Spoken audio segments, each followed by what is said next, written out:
Hello, everyone. I'm Nick Huzar, the host of StuffTV and also the co-founder of OfferUp. And I've spent a decade watching secondhand goods exchange hands, and that led me to ask questions about my own existence and how I impact the planet, and I found it really hard. So I started StuffTV with a mission to interview really interesting thought leaders to help enlighten us. Climate is a very complex problem, and it's something that I think that everyone's interested in, but we're always seeking answers. So kind of on a personal mission here. And I'm excited to have Jack Bruner with me today from the Carbon Neutral Club. And he has a really interesting, I think, perspective on, how do you measure these things, not only individually, but as a business. And, it is a big, complex topic. So Jack, thank you so much for being here. And I'll hand it over to you, maybe a quick just background and how did you get into Carbon Neutral Club? Thanks, Nick. It's so great to be here. Thanks for inviting me on. Yeah, Carbon Neutral Club, we're 2.5 years into our life cycle. We've changed a lot. And I guess the root of our story as a team was, my co-founders and I come from backgrounds in technology. We were product managers, software engineers, working in agency environments for the most part. So we had clients, we were doing client work. And we were really intentful on finding opportunities to drive sustainable action forward within our relatively small companies, like 200-person, sub 200-person companies.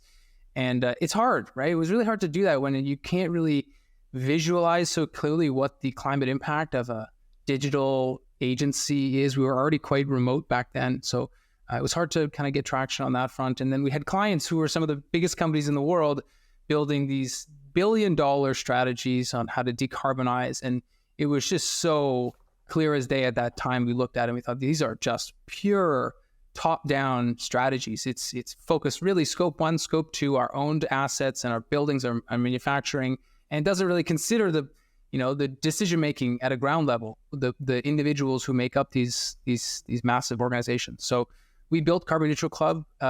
We launched it in 2021, and we are a climate-focused employee engagement platform. We help companies, big and small, take their climate objectives and engage their employees to take part in them.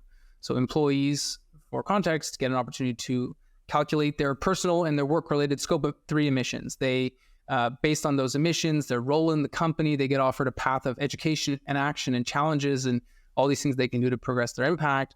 And then along that journey, they're rewarded and incentivized with all kinds of things, but all comes down to this fun points-based model. So that's where we're at. Really quick version of how we got here. So maybe start at a high level, and then we could kind of drill deeper too. Sometimes there are these big numbers and these dates that are thrown out there. People are confused, like, what are these big dates? What is 2050? What do these mean? Maybe can you enlighten us a little bit on, who sets those up and why are they important? Great question. You hear 2050 a lot, and you hear 1.5 degrees a lot. Let's pull the two apart. One is a deadline, one is a target. Two very different things. The concepts in general, they are selected, communicated by a group of non-partisan scientists, climate scientists. Let's just leave it at that for a layer of complexity. The 2050 targets, the most popularized for a really key reason. It's our biggest quote-unquote near-term target. That's the moment at which we need to achieve a point of no net new carbon emissions added to the atmosphere. So every single year right now, we're adding more and more emissions. We've made no dent in the curve right now. No, it's exponential at this point. So the first objective is a point of drawdown where we start to see the curve start to turn downward, which we're not at yet. And then the second objective is to get to a point where no new emissions are being added year over year. So we're quite a ways away. The target is 2050, and it connects logically to a global average temperature warming of the 1.5 degree target. So we need to hold the Earth to a point of an average temperature increase of 1.5 degrees, which is pre-industrial time. Which, by the way, look at the news right now. Record heat. We're about there. Death Valley, 131 degrees yesterday. Yeah. We were talking after the week's hottest week on record. Yes. The worst record for us to... Room for improvement. We have room for improvement, yes. We've actually seen very close to the 1.5 degree warming target already achieved, for lack of a better word. Yeah, we're on pace for pretty substantial warming, but we do see tremendous progress toward these key passive drawdown across consumer markets, across renewable energy, this great policy improvement happening in the States, particularly. So I think the good thing around climate is we're now in a stage where you can look out the window, and I think people are just, when I was a kid, we talked about these things at a high level, but I almost feel like we didn't have enough data, and you couldn't see it maybe as much as extreme. Like I live in Washington, and August is the best time of year here, typically. And I'd say the last 6 years, you've had smoke every year. And that was never the case, ever growing up. And so I think now people are paying more attention and saying, hey, some of the stuff that like Carl Sagan was talking about in the 80s and the 90s, like, wait, this is real. And so it's good to see, I think, the amount of people working on things like what your company's doing, and the amount of people that care, especially the younger generations, paying attention and saying, what are we doing about this? And I think hopefully it's a way to also get you in other organizations is like, hey, what is our strategy for this? And it's not acceptable anymore for people to just say, hey, this is not our problem. Everyone's got to play some hand in this. It's super sad for that smoke to show up on someone's door and say, okay, I'm ready to talk about this now. But it's one of the tools that we're seeing to be quite effective in just mobilizing action. I live in Toronto, so East Coast, and we had the first ever substantial smoke hitting Toronto. It was very widely reported. Also hit New York, which we're very close to, and tons of people, family and friends, people who weren't disinterested but weren't exactly engaged with the climate problem, were reaching out saying, "What's actually happening right now? Is this like the new normal?" And it's kind of like, we have some work to do for sure if we want it to not be. So it's good action. And I think that smoke, it also went across the Atlantic. Right. Yeah. In Europe. Yeah. Yeah. That's often, sometimes around climate, some of the challenges are, oh, it's my problem or it's not my problem. But you realize that we're all in this floating orb together. As smoke travels everywhere. And there's actually, I don't know if you spent much time on the NASA website, but they've got some really good visuals. You can actually see, you can see CO2 on an annual basis. You can watch most major events. You can watch tornadoes, hurricanes, most wildfires. You can go in there and see it from a satellite. So it's really an interesting view that they have there. I just think they do kind of a poor job of marketing. They're scientists. They're focused on their work. Yeah. But yeah, totally. I mean, so there's a few things that I would emphasize in what has been a bit of a gloomy focus so far, is that the intent is there. When you think about this 2050 timeline, this huge macro objective, we need top-down change, right? We need industrial shift. We need a policy and real democratic shift in thinking. These institutions historically, they are influenced by the demographic that they engage with. The profit motive drives the sort of decision-making that the corporate sector makes. The democratic motive drives the decision-making that the political sector makes.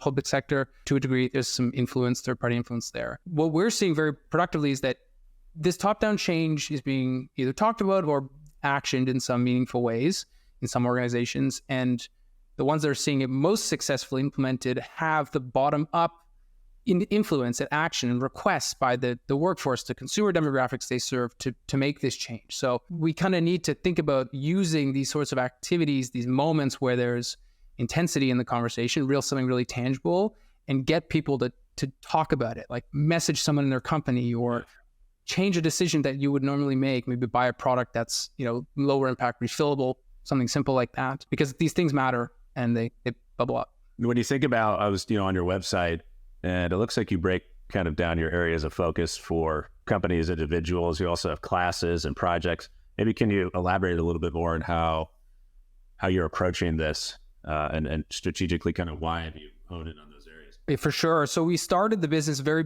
B2C focused with a really, really intentful focus on the idea of changing individual decision-making. We haven't really lost that from a user experience perspective. We just shifted the context of that individual. Within early days of our company, we had major companies reaching out saying, hey, can we roll this out with our workforce? This is a wonderful idea to measure individual footprints, offset those footprints, offer passive reduction. We now focus within organizations because what we see are major institutions, like we have, client like Capital One as an example, who's got a climate strategy of their own. We have many others who are deep into their 10-year, 20-year drawdown plan, and they need to find ways to disseminate this complex set of targets and behavioral changes and objectives to this 10,000, 20,000 person workforce. But there's fundamental gaps. There's scientific language. There's underlying concepts that maybe some people assume are known, but there's basic knowledge gaps that prevent clear communication.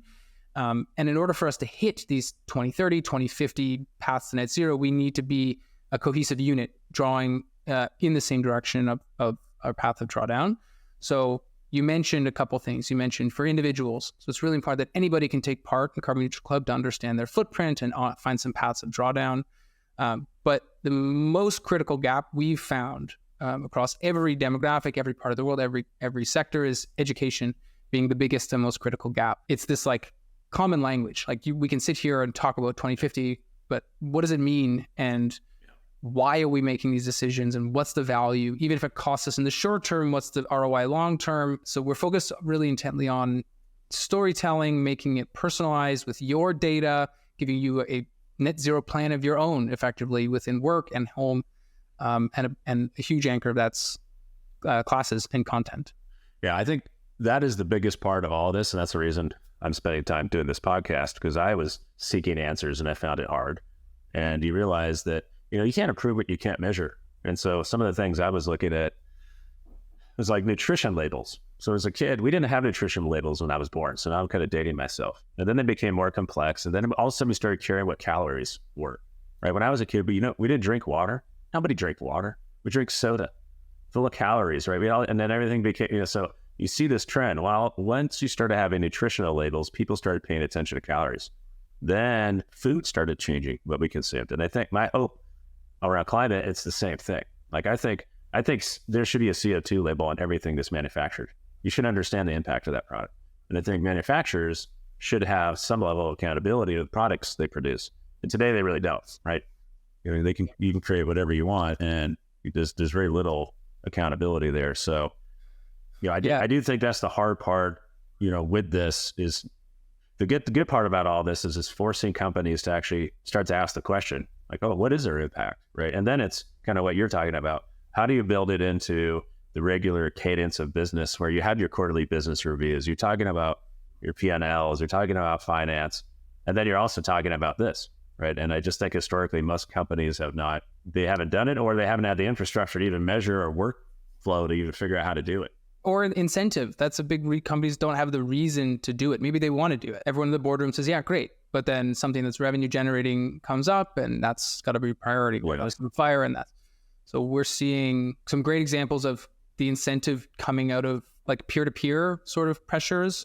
Companies like Walmart, as an example, you have to have some carbon accounting reporting being done. So if you want to sell to them, there's this concept of trickle-down carbonomics that we talk about a lot over here, where if you want to do business with these big companies, you have to align with their carbon accounting modules. And part of that's a regulatory requirement for them, but also it creates that reason, a real financial incentive for someone to prioritize it. I think it's going to come from all sides. You need government pressure and policy, and then you need like bottoms up. Okay, what you're talking about is individuals now being enlightened and educated and saying, hey, no, we want to start to do this here. What is our company doing? And holding management teams accountable to say, hey, what's the plan? I think that's also probably the hard part with some of these, because I have talked to some larger companies and they talk about these big targets they want to get after.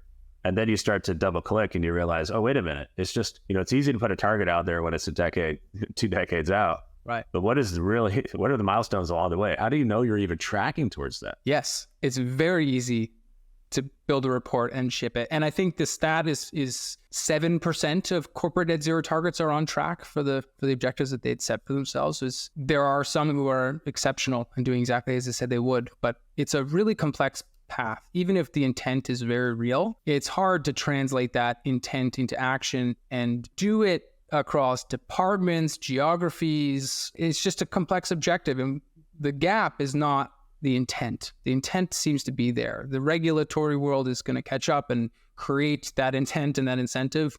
But the biggest gap we're seeing is our sustainability teams and leaders having a resource gap, either lacking the right toolkit to disseminate, really communicate effectively across large distributed teams, in the way that maybe growth teams or human resource teams, they have that existing infrastructure and how to do these, long-term change management activities. The sustainability apparatus is relatively fresh and being built right now as the plane flies, sort of thing. Yeah.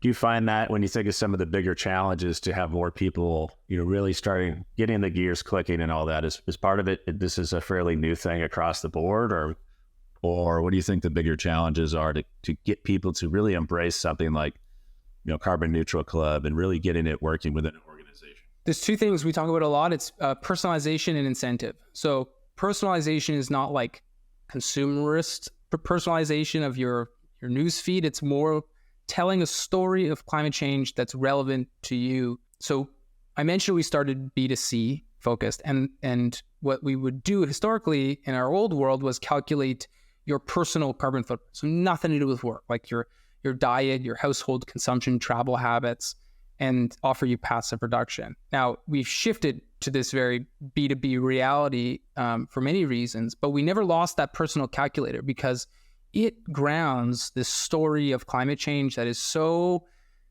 overwhelming and scientific and scary into your day, your decisions. And even though you're a drop in a bucket, it personifies these concepts in how you choose to take a flight and what that means, what your ground travel means in proportion to your footprint, your shopping habits, your dietary habits. And we tell this story of, here are the things that you can do at home and at work, but in a lens that is based on you, your life, your job, your scope of responsibilities. So that's gap number one that we try and solve for every day. And gap number two is incentive, back to, humans being incentive-based creatures. Historically, it's these like targets. This regulation has been thought of as like additional and a pay is something I got to change my life around. But what we're trying to do is flip the script and saying, hey, here's a piece of educational content that's relevant to you and your footprint, or here's a lifestyle change, installing, let's say, a smart home thermostat to reduce your household's energy emissions by 15%. Not only will we support you and give you like a low-cost path to installing that, but we're also going to reward you with these points. And these points can be used to redeem tree planting. You could buy gift cards. If your employer wanted to give you days of time off, maybe you could do that. So it's connecting this whole concept of corporate incentive at a role-based level to a path of reduction that's relevant to each person. Those are the two spheres that we think a lot about. Yeah, and I think the challenge with all this is everyone is accustomed to their lifestyle. They don't really want to change much. But some of the things I've observed, and even in my own house, you just start to just ask the question, look around and go, hey, I was promoting this company called Drops, which is instead of the big Tide, plastic containers, comes in cardboard and just throw it in the wash, and it's great. And it didn't really, I think it cost us about the same, but it was far more efficient. And so just things like that, you look around and go, hey, this didn't really inconvenience me that much, and now I'm doing something that's better. And so probably a number of things that people just, again, if they know, they start to understand the impacts of these things, then you'll take a few minutes to do it. But I think some of the challenges clearly with climate are, if it takes more time or it costs more money, people oftentimes say, I'm not going to deal with that. And so I think that's, but measurement's number one. And as you were talking, I started thinking more about, everyone has these smartwatches now, right? And you measure, everyone's checking their steps. How many steps you get? Everyone's hanging out, having dinner. How many steps you get today? It's like normal conversation. Yeah. Hopefully at some point there's a unit of measurement talking about like, what was your impact today? I could see a world like that. It'll take some time. That's the holy grail. If we get there, we can measure it all. The other lens of it is, particularly in a corporate environment, there's this nerve around false statements, imperfect strategy, making a mistake in the public eye and being scrutinized for. And of course that needs to exist, and it does for good reason. But I feel with this problem in particular, we need to embrace imperfection and allow people to do some and not all, meet them maybe where they are in their journey. Maybe they're not ready to fully give up red meat today. That's okay. One day at a time, maybe we do a meal at a time. We just try and get you excited about a, non-meat recipe. Simple as that.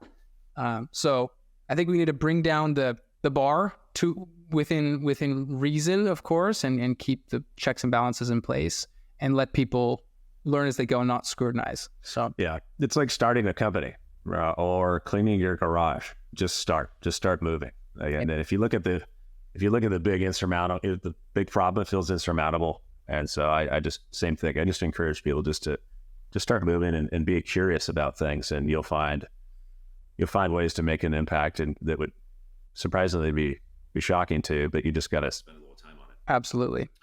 I was going to say, on your website, you had a few other things that were interesting that I thought was curious about this projects you do. Is that a company thing or something you promote? What's that about? Yeah. So those projects are carbon offset, carbon avoidance, carbon removal initiatives that we support, our community supports. So part of our offering, a voluntary component, is you can measure your footprint or your employees' footprints, both at home and at work. You offer them paths of reduction. So you help them draw down over a period of time their footprints by a certain percentage. To a degree you're interested, you're able to also fund carbon removal. So the idea is, let's say we calculate my footprint to be 15 tons. You could fund 15 tons of carbon offsets, putting that individual at a point of neutral from a carbon emissions perspective. Not all of our clients do it. It's totally voluntary. It's passed through. We just fund really high quality, verified projects that we love and support. But I want to be clear that for anyone listening who's thinking about offsetting, that the calculate and offset is an incomplete strategy. That's not a climate strategy. That's 2 steps of 3. The really important one is the middle, which is the path of reduction. So many of our clients choose to fund carbon removals supplemental on top of the path of reduction. So if you check out that tab on our site, those are the ones that we support currently, but we're constantly adding and evolving based on member feedback on what everyone's excited about. You know, when you were talking, I was thinking about a few things. One is you've got reduction, then you've got literally things like carbon sequestration, right? You got materials that are actually ingesting carbon, but then the one that still rubs me the wrong way a bit is offsets and paying for offsets. I feel like that's a cheat code. So what is your view on offsets? They're critical to our path of success. They're one of the only carbon financing solutions that really work. So I think we need them. But as I said, I think they need to be used in the right way. They're at huge risk of a greenwashing potential. If you think of measuring your footprint and offsetting that footprint, it's like game over, we did our job. If you're not connecting it to a path of drawdown, that is the definition of a flawed strategy and wrong. We should be funding. But carbon removals, carbon sequestration, this is a really key part of our long-term climate objective. We talked about 2050. That's the most talked about timeline because it's big, it's short-term horizon, but we've been adding carbon to the atmosphere to a substantial 50 billion tons or more every single year of net new carbon. And this stuff doesn't go anywhere naturally, right? It's sitting there for the most part in the atmosphere. And between 2050 and 2100, we need to remove all that carbon from the atmosphere. The 2100 target doesn't get talked about as much because it's still future. Because most people won't be alive that are paying attention to it. Yes, unfortunately. That period of time, we need to be funding carbon removals. We need to have a really scaled carbon sequestration strategy. So to your question of do we like offsets, high quality offsets, accredited ones, additional, so make sure that they are high quality in nature. There are different types, right? So there's carbon avoidance projects that are losing more and more of the, let's say, market share. And the carbon removals, the one that actually suck carbon from the atmosphere in a very measurable way, those are a really, really key part of our collective strategy long-term. So we do need them, and we need to shift the narrative to funding the right projects, not any project. Yeah, that makes a lot of sense. What gets you excited when you think about the next 5 to 10 years? I know I always think the challenge with climate is I'm fairly optimistic in general, but I'm pretty neutral, right? There's a lot of things that are challenging, but also just there's a lot of exciting innovations. There's a lot of cool things that people are doing that I just think are super exciting. Like I think the biggest challenge and opportunity of our time is harnessing electricity. I think it's the next number of decades is going to be the most critical thing for us. But also, hopefully, in terms of cleaning up CO2 emissions, really, long term, I think it's going to be great. I can imagine a big city, right, that no longer has combustion engines polluting. Like it'll just be so much cleaner. But are there things like that get you excited? Well, I think the Inflation Reduction Act that was passed by the current U.S. administration was a wonderful win. It set the groundwork. Of course, it's imperfect, but it did lay a path for a real renewable future for the U.S. And we hit some really critical thresholds of renewable energy creation of the total U.S. grid over the past year. So those were some really key wins in that energy category. EVs are also, as you brought up, hitting a bit of a tipping point of total market share. Now, it's really important to call out that we're not ready for a total EV reality, right? We need to solve the energy capacity problem, the distribution creation in a clean way before we can all turn up the dial on how much energy we demand from our ground transport. So there's problems to solve there. Another category I've spent a lot of time talking about, learning about is cement, concrete. Concrete's one of the biggest heavy emitter categories of our total collective footprint. It's like a 1-to-1. So you produce concrete, 1 pound of it, you're producing a pound of cement and of carbon. So you look at your cityscape, think about how much weight is in these buildings, these streets, these sidewalks. It's a 1-to-1. So it's staggering. Also the second most consumed substance on the planet, concrete. Yes. And what is number one? Water. Water. Water's number one. Damn. Yeah. That makes a ton of sense. I think every year we're putting up a New York City's worth of buildings. So it's dramatic. So the chemical cement is the bad actor in concrete. It's an input material to the output that is concrete. So there's a project that we support called Carbon Cure, another one called Carbon Limit. 2 companies thinking differently about how to turn concrete into a low or zero emission product, and even in cases a sequestration tool. So you pour concrete that actually sucks carbon from the atmosphere from a sustainable cement solution. So that's one thing I'm excited about. The last thing, Nick, and I feel like you'll be excited about it too, is the bottom-up wave is different right now than it ever has been. 80% of individuals are ready and willing to change the way that they live and the way that they work to reduce their climate impact. It's a global stat. Yes, there's rough headlines that come out a lot, sensationalized climate news for sure, but the intent at a ground level is there, and we just need to find ways to translate that intent into action, and that is what keeps me, I guess, like motivated to solve this very bleak problem. And I've been saying that to your point, very passionate about that, because I often say, if you want to really make an impact, do more things locally. Buy more things secondhand, and especially the younger generation seems to really embrace that. Like, why would you? Clothing is a good example. There's a great shirt there. Just go, buy it. Or furniture. I often think about when people move. I think the average person in the U.S. moves 7 times in their life. How often are you taking everything with you into your next place? It's like a new canvas, and so you end up buying or selling these things. And so all those things are typically local. And the challenge today in the world we live in is it's easier to get an item delivered to you from China than it is down the street. But I do think the future will be a little bit different, because if you where are all these things going? That's often what I say, where's all the Amazon stuff going over time? And what's happening is value is growing in urban areas all around the world. Toronto, especially in the major cities. Our homes are getting bigger. We're renting more storage units. And so I think the future, hopefully, there's more and more ways to unlock things locally. I think in that future, it's just far more sustainable. And there's really cool things happening again thematically. Like I did the podcast last week was with a company. It's one of the largest waste management companies in the U.S. And they were specifically talking about how there's so much value in our waste stream in the U.S. still. And it just ends up, is this fairly inefficient process. But what if we could harness, an example we used was the big Tide containers for your, for your laundry.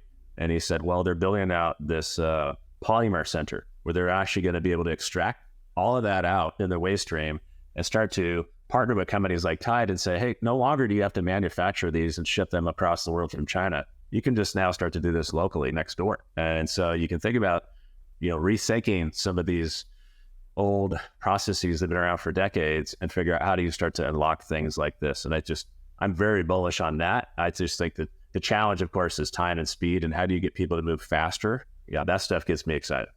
Yeah, it's great that the younger generation is bought in, and that's usually how things go. But we need the influence to come also from upper generations who are still holding positions of power, substantial amounts of positions of power. So, finding that translation is the name of the game. Yeah, for sure. I know we're kind of at time. Any other things that are top of mind, or things that if somebody's watching this and says, hey, how can I get more involved? Any recommendations for people? Absolutely.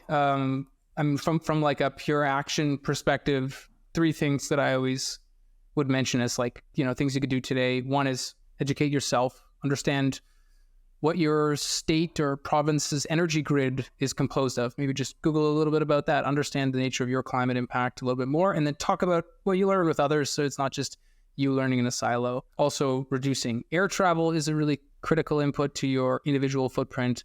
Maybe even reducing your household food waste can be a tremendous impact to your individual footprint. If you work in a corporate environment and you have opportunity or action, interest to nudge and create action in your four walls, reach out to your sustainability leader, maybe your CEO. If you don't have one of those, just say, what is our strategy? How are we thinking about our path of drawdown?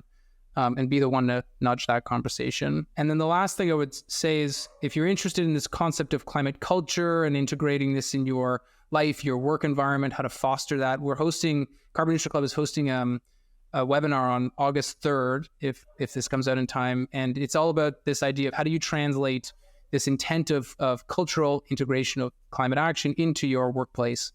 We have some wonderful speakers, so you could come join us for more of this yapping away. Well, great, Jack. Thank you so much for giving us some time. And, this is a big, complex problem. And I think what your company is doing is very necessary. I think, oftentimes big companies don't have the infrastructure or the tools to really figure out, what do we even do here? And so having a resource like Carbon Neutral Club is definitely going to be helpful for a lot of organizations. But thanks again. I appreciate it, Nick. Thank you so much for having me. And we'll talk soon.